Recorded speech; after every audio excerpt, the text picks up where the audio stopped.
लुधियाना के सुनील और उसकी बेटी रीटा एक अच्छे और संपन्न परिवार से ताल्लुक रखते थे।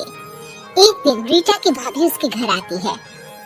रीटा, तुझे तो पता है तेरा भाई कुछ नहीं करता, ऊपर से 2 बच्चों की जिम्मेदारी, बेटी भी बड़ी हो गई है, तू तो बुआ है, कुछ मदद कर सकती है तो कर देना। कहाँ पैसे ही भाभी, बस समझ लो किसी तरह हम लोग भी दिन काट रहे हैं। 2 ही तो कार है और मेरी बेटी भी बड़ी हो रही है, अब उसके लिए कार लेनी है तो 10 लाख का खर्चा तो लग ही जाएगा। तभी वहाँ सुनील आ जाता है। अरे शशि, क्या है, तू हमेशा पैसों के लिए परेशान क्यों रहती है? वैसे क्या जरूरत थी बेटी की शादी इतने बड़े घर में तय करने की? अरे पैसे नहीं थे तो ऐसे ही कर देती कहीं शादी, इतने बड़े होटल में क्यों कर रही है शादी? लेकिन यहाँ तो मामला शादी का है, डेट तय है। दरअसल तेरे भतीजे के पीएफ के पैसे आने हैं पर उसमें देर हो रही है, जैसे ही पैसे आ जाएंगे मैं तेरे अकाउंट में डलवा दूंगी। ठीक है, हम लोग सोच कर बताएंगे। तभी वहाँ भतीजा आ जाता है। फूफा जी, आप लोग ही मदद कर सकते हैं, वरना तो कैसे काम होगा समझ में ही नहीं आ रहा। मैं वादा करता हूँ जैसे ही पैसे आ जाएंगे मैं आप लोगों को वापस कर दूंगा। हाँ भाई ठीक है। अब देख भाई, हमारे लड़के तो सारा दिन घर पर पड़े रहते हैं, ना कमाते हैं ना कुछ कमाने की इच्छा रखते हैं। लेकिन चल ये ले, कितने पैसे चाहिए? जी 4 लाख रुपए। ठीक है, लेकिन पैसे ध्यान से वक्त पर वापस लौटा देना। सुनील मुसीबत के वक्त बीवी के भतीजे की मदद तो कर देता है, लेकिन उन लोगों के जाने के बाद देख ले रीटा, तेरे मायके वालों ने मांगा तो दे दिया, वरना इन लोगों का मुझे कोई भरोसा नहीं है। अरे क्यों भरोसा नहीं है? इससे पहले तो कभी इन लोगों ने आपसे मदद भी नहीं ली। हाँ ली तो नहीं, लेकिन पैसे की किल्लत ही रहती है ना इन लोगों के पास। अरे ठीक है ना, नहीं लौटा पाए तो भतीजे के ससुराल से निकाल देंगे, सुना है बड़े घर में शादी हो रही है। सुनील और रीटा पैसे तो दे देते हैं, लेकिन अगले रोज ही। हाँ भाई साले साहब, क्या हाल है? ठीक हूँ जीजा जी। क्या बात है, सालों बाद आपका फोन, जरूर कोई बात होगी, बताइए ना। अरे वो तेरी बड़ी भाभी आई थी, बेटी की शादी कर रही है ना, तो पैसे लेने के लिए मैंने दे दिए 4 लाख। सोचा भाई किसी गरीब की बेटी की शादी हो रही है, पुण्य मिल जाएगा। अच्छा किया जीजा जी, उनका बेटा बहुत मेहनती है, जल्द ही लौटा भी देगा। वहीं रीटा भी फोन करके हर किसी को पैसे देने की बात करती है। रीटा की भाभी शशि के पास उसके भाई का फोन आता है। तूने सुनील से पैसा लिया है क्या? नहीं भाई, सिर्फ बात की है, बोल तो रहा है कि दे देगा। वो लोग मदद करने वालों में से नहीं है, और मदद कर भी दे लेकिन समाज में गा गा कर हालत बुरी कर देते हैं। अब गाने दीजिए ना भाई, मैं क्या कर सकती हूँ, मेरे पास कोई ऑप्शन भी तो नहीं है। बेटी की अगले हफ्ते शादी जो है।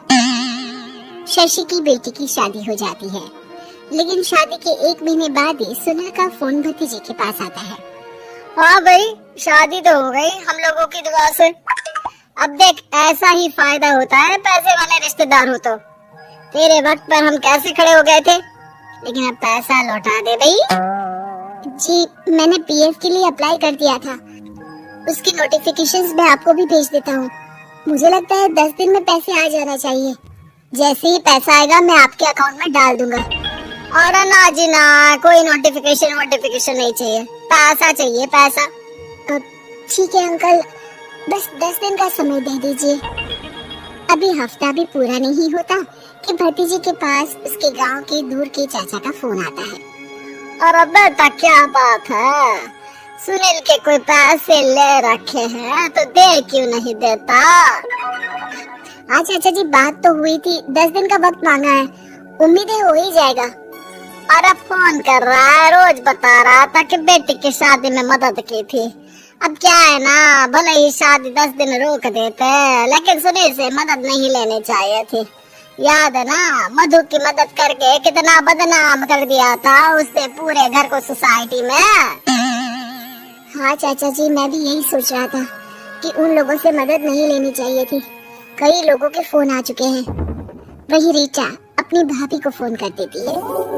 क्या है भाभी, कब पैसे लौटाओगी?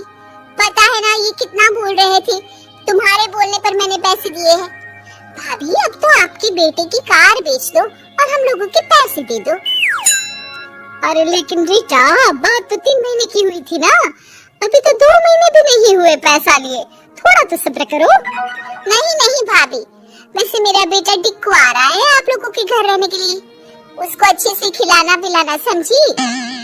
भाभी को समझ में नहीं आता कि वो क्या करे, वो बेटे से बात करती है।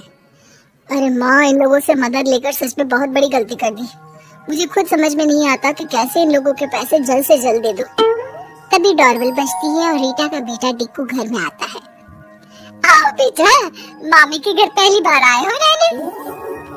आप पापा बोल रहे थे कि आप लोग पैसे का ब्याज तो दे नहीं पाओगे, तो तब तक मैं यहीं रह लूं। और हाँ, मैं एसी के बिना नहीं सो पाता, आप लोग अपना देख लेना और पैसे जल्दी लौटा देना, क्योंकि मैं थोड़ा जल्दी जाना चाहता हूँ। रीटा का फोन शशि के पास आता है। भाभी, पैसे कब तक दोगे?